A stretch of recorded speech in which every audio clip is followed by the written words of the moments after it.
കോഴിക്കോട് കോട്ടക്കടവിൽ വ്യാജ ഡോക്ടർ ചികിത്സിച്ച രോഗി മരിച്ച കേസിൽ TMH ആശുപത്രി അധികൃതരെയും പ്രതി ചേർക്കും.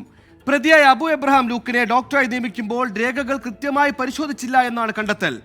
ആശുപത്രിയിൽ നിന്ന് രേഖകൾ പോലീസ് പിടിച്ചെടുത്തു.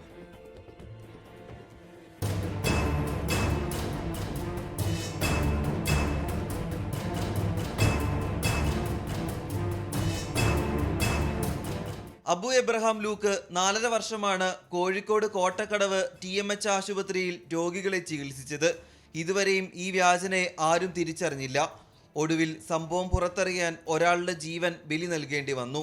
വ്യാജ ഡോക്ടറെ അറസ്റ്റ് ചെയ്തതിന് പിന്നാലെയാണ് ജോലി നൽകിയ ആശുപത്രിക്കെതിരെയും നടപടി വരുന്നത്. ഫറൂഖ് ACPയുടെ നേതൃത്വത്തിൽ ഇന്നലെ ആശുപത്രിയിൽ പോലീസ് പരിശോധന നടത്തിയിരുന്നു. പ്രതിയായ അബു എബ്രഹാം ലൂക്ക് ആശുപത്രിയിൽ നൽകിയ മുഴുവൻ രേഖകളും പോലീസ് പിടിച്ചെടുത്തു. നിയമനത്തിൽ ആശുപത്രിക്ക് വീഴ്ചയുണ്ടായി എന്നാണ് പോലീസിന്റെ നിഗമനം. അതിനാൽ ആശുപത്രി അധികൃതരെയും പ്രതി ചേർക്കും.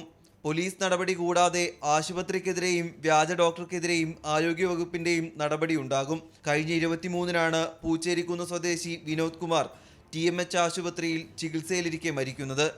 24 കോഴിക്കോട്.